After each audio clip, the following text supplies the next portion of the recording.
BJP विधानसभा के अंदर दोनों पार्टियां आती है और राजस्थान में 19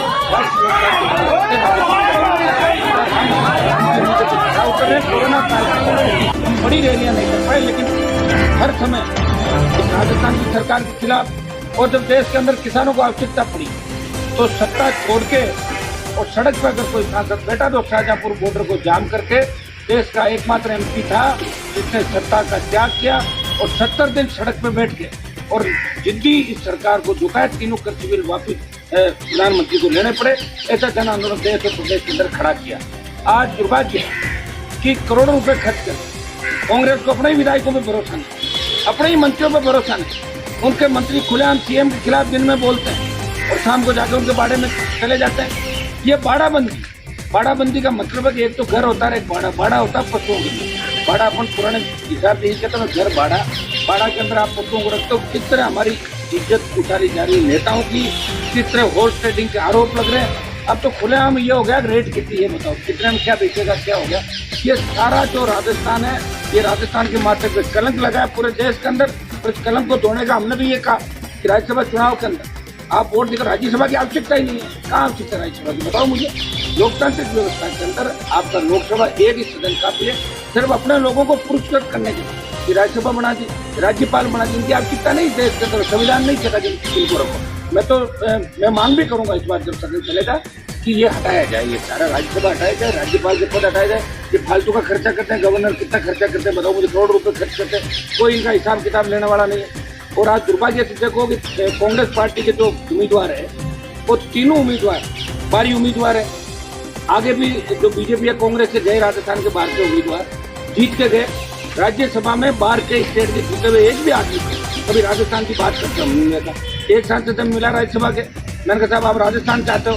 बोले हाँ राजस्थान के चाहते। मैंने कहा जानते हो कितने जिले हैं? बोले जानने की आवश्यकता नहीं, हमें तो पार्टी ने बना के भेजा है। तो इससे ज्यादा दुर्भाग्य क्या होगा कि ये हमारे मान और सम्मान के साथ खिलवाड़ है। भारतीय जनता पार्टी सिद्धांत की बात करती है, लेकिन बाड़े के अंदर आपके विधायकों को भारतीय जनता पार्टी ने भी बाड़ाबंदी करी।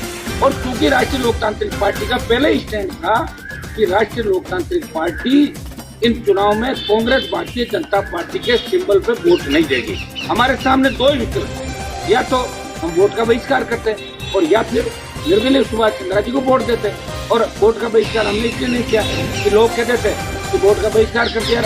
कई लोग ये भी कहते थे गहलोत जी से मिलिए, कोई कहते थे उससे मिलिए।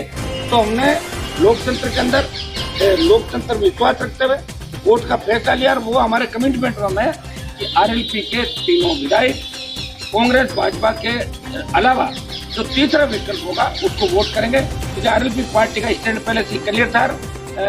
जो 2-3-4 दिन से मुझे आप लोगों से बात भी करनी थी, बात नहीं हो पाई। और प्रदेश में 3 ही विधायक है जिनसे आप अभी बात कर रहे हो, बाकी 197 विधायक बाड़ाबंदी के अंदर है। आप चेक कर लें सारे, कोई उदयपुर मिलेंगे तो कोई जामडोली के अंदर होटल के अंदर मिलेंगे। ये दुर्भाग्य इस बात का है कि हम जिस पॉलिटिक्स के अंदर आते हैं, आज हमारे ऊपर अगर इस तरह के आरोप लगे, हमारे ऊपर लोग अगर सच्ची नजर से देखें, अगर हमारा जनता भरोसा नहीं करें कि सुबह किस पार्टी में, शाम को कहाँ चले जाएंगे, कौन से बाड़े में जा रहा है, बाड़े में कौन निकल रहा है, अगर सीआईडी करवाई जाए, कौन टेप कराया जाए, तो इससे बड़ा दुर्भाग्य हुआ। उससे पहले भी जब राजस्थान में सरकार गिर रही थी तभी ऐसी परिस्थितियां राजस्थान के अंदर बनी थी और खूब हॉर्स ट्रेडिंग के आरोप राजस्थान के विधायकों पर लगे थे।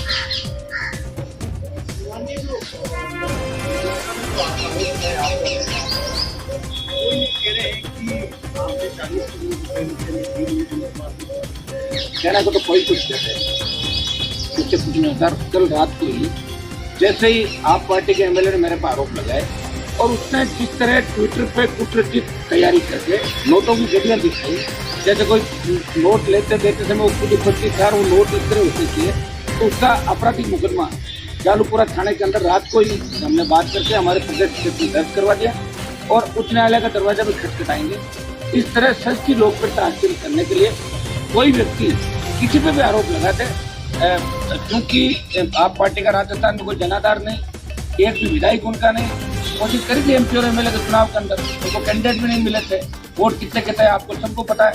और ये जो सतेंद्र जैन पे छापा पड़ा कल दिल्ली के अंदर, जिस तरह करोड़ों रुपए और सोना पकड़ा गया, और ये जो विधायक आरोप लगा रहे, इनके पिताजी भी पहले आरोप लगे थे। नाबालिग लड़की को, इनका एक करीबी व्यक्ति था जो भगा के ले गया, उस पर रेप का भी आरोप था, और इनके पिताजी और पूरे परिवार सैकड़ों करोड़ रुपए की जमीन दिल्ली में हथियाने के भी आरोप लगे, मुकदमे चले, कोर्ट से समन गए, वारंट गए, सारी परिस्थितियाँ थी। आरोप लगाने से कुछ नहीं था, आरोप तो कोई किसी पे लगाते।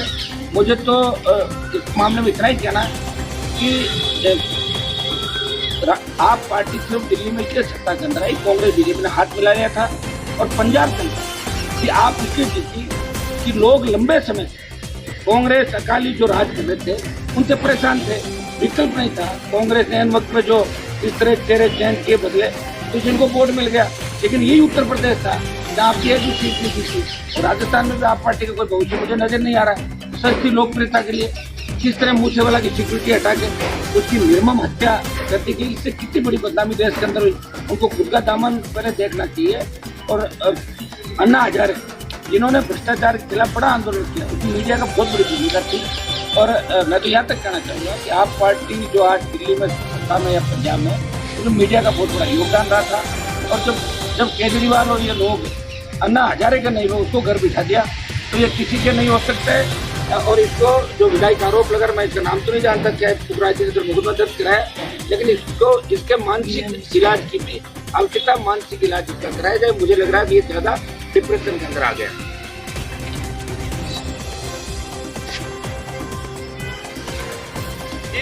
भाई एक बार उन्होंने ये भी कहा कि हमारे पास कितना सबूत है, दो ना, कब देंगे, फिर तो लेट हो जाएगा। सबूत तो हाथों हाथ देने चाहिए ना। हमारे तो प्रदेश में सरकार नहीं है, सबूत दे और हमें गिरफ्तार करवा दो। यूँ बातों में चाहे जैसे कर दो, चीन में ये वार, रूस का वो वार, इसके ऐसे वार, तो कोई व्यक्ति लेते हैं, और कोई पागल व्यक्ति कुछ भी करते तो उसका इतना। आप लोग जब मुझे पूछ रहे हैं तो मैं जवाब दे रहा हूँ। बाकी हमने जो हमारा कानूनी पक्ष है वो कल ही एफआईआर दर्ज करा दी थी, और संगीन धाराओं में एफआईआर दर्ज की। उसमें हनुमान जी, राम जी की बात करके किस तरह मेरे को उससे जोड़ के किया गया, तो इससे धार्मिक भावनाएं भी आती है, और एक एफआईआर दर्ज हो गई। मैं ये आप मीडिया को भी कहना चाहूँगा कि मुकदमे को भी आप सत्यापन जिस तरह उसने सारा किया, जो एफआईआर हो गई उसमें निश्चित रूप से हाईकोर्ट के अंदर लोग गए हैं, उसमें निश्चित रूप से जिस व्यक्ति ने आरोप लगाए, जिसके आरोप सिरे से खारिज होंगे सारे। हम बाड़ाबंदी के अंदर नहीं जा रहे हैं। 3 विधायक है जो बाड़े में नहीं है, वो आपके सामने मेरे घर पे बैठे हैं, और कल ये वोट करेंगे विधानसभा के अंदर। और सुभाष चंद्रा जी, मैं एक बात ये भी कहना चाहता हूँ कि सुभाष चंद्रा जी राजस्थान के रहने वाले हैं। ये मेरी उनसे बात हुई है, शेखावाटी के व्यक्ति है। निश्चित रूप से ऐसा व्यक्ति अगर चुन के जाता तो राजस्थान को काफी कुछ विकास के मामले में सहयोग भी कर सकता है। मेरी उनसे बात भी हुई कुछ मामलों में। अब आप लोग करें उनसे क्या सौदा हुआ, तो ये हुआ था मेरा विकास करना, राजस्थान की तरफ आप भी मदद करना, अपने चैनल के माध्यम से भी राज्यसभा में पहुंच जाओ, तो उस हिसाब से भी अपन पैरोकारी करेंगे, मिलजुल के करेंगे, तो पीछे राजस्थान को भी लाभ हो सकता है। ये बात जरूर हुई थी सुभाष चंद्रा जी के साथ मेरी। मैं तो लगा हुआ हूँ, कर ही रहा हूँ कोशिश, मैं प्रयास कर रहा हूँ। देखिए वो तो उन्होंने खुद आपको बताया, और तो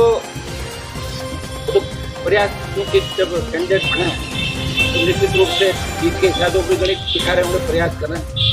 और मुझे तो लगता है कि ये जीत भी और अगर, क्योंकि कांग्रेस के विधायक भी दुखी है, कांग्रेस भी 2-3 दलों में बटी हुई है, और रिजल्ट ठीक रहना चाहिए। मेरा जहाँ तक मेरा कैलकुलेशन है, बाकी तो वोट जब वोट पड़ जाता है तो गिनती होती तभी पता लगता है हारा जीता। मुझे जैसे आधार नजर आ रहे हैं, मुझे लग रहा है किस तरह स्टैंड भी बदलते जा रहे हैं, विधायक सुबह क्या कहते हैं, शाम को क्या कहते हैं, तो उनकी बात का कोई भरोसा बनेगा, इसलिए वोट मिल सकते हैं। कहीं न कहीं सुभाष चंद्रा जी से वो लोग जरूर कॉन्टेक्ट होंगे जिनके बारे में उन्होंने कहा। अभी जितना आश्वस्त है उनकी मैं मेरा बता सकूँ, तीनों वोट राष्ट्रीय पार्टी को सुभाष चंद्रा को कल 9 बजे बाद पड़ जाए। सरकार की तरफ से कोई संपर्क किया आपको? कांग्रेस? हाँ, मेरे से कोई बात नहीं, वो इसलिए नहीं है ना, मैं तो पहले भी सरकार की रहना में हूँ, लेकिन पायलट कैंप में नहीं था। सरकार की मदद के लिए उसके अलग हिसाब से 72+3 में कर रहा था उसको मदद, लेकिन अब अलग कर रहा हूँ। अब कोई बीजेपी के बारे में नहीं मदद कर रहा हूँ। मेरा कमिटमेंट था कि कांग्रेस बीजेपी के चिन्ह के अलावा जो भी कैंडिडेट आएगा उसकी मदद करूंगा, या तो वोट का बहिष्कार या मदद बिना शर्त सुभाष चंद्र राय जी को समर्थन दिया, तीनों एमएलए वोट डाले। और ये लोकतंत्र को बचाने के लिए अगर हम बहिष्कार करते हैं, आप खुद ही कह देते हैं कि अशोक गहलोत से बात हो गई, उससे बात हो गई, एक ही व्यक्ति है जिससे कोई बात नहीं कर सकता। हाँ, कोई पागल कुछ भी कहते तो उसको ज्यादा सीरियस नहीं है, वो सब समय के साथ ठीक हो जाएगा। होटल में जाने वाले के खूब आनंद हो रहे हैं। साहब हम तो कभी होटलों में रुक नहीं, मेरी बात सुना, हम गए भी नहीं, हम तो यहीं बैठे हैं। हमारे एमएलए को मैंने यही कहा कि अपने आदत मत डालो, होटलों में यही रहना, उसके बाद फील्ड में जाना है, 1 साल बाद चुनाव मनोरंजन तो करेंगे ना, खाने के होंगे। मैं कह रहा हूँ बाड़ाबंदी नाम आपने देखे, बाड़ा तो होता है अपने पशु रहते हैं, आप तो गाँव के आदमी, घर बाड़ा, लोग कहते हैं घर बाड़ा, घर में तो परिवार और बाड़े में रहते पशु। तो जब नाम ही आपने बाड़ाबंदी दे दिया तो बाड़ाबंदी में क्या क्या होता होगा, तो आप समझ सकते हो सारी बात। हॉर्स ट्रेडिंग भी है, हॉर्स ट्रेडिंग नाम दे दिया, बताओ आप। मतलब कुल मिला के जो लोकतांत्रिक व्यवस्था करे हो, इतना बड़ा अपमान राजस्थान के नेताओं का आज से पहले कभी नहीं हुआ। ये जो इस बार की सरकारों के अंदर हो रहा है, पहले भी राज्यसभा चुनाव में आरोप लगते रहे, लेकिन जिस तरह के गंभीर मामले, जिस तरह की बाड़ाबंदियां, जिस तरह फोन टेप, जिस तरह के मुकदमे, जिस तरह जबरन बुलाना, मुकदमे में विधायकों को जबरन बुलाना भी मैं पढ़ रहा था, मुकदमा निकल कर उसको थाने बुला लिया। आज क्या आवश्यकता पड़ गई, अचानक क्या हो गया ऐसा? आप इस तरह रोक थोड़ी सकते हो लोकतंत्र। तो सरकार का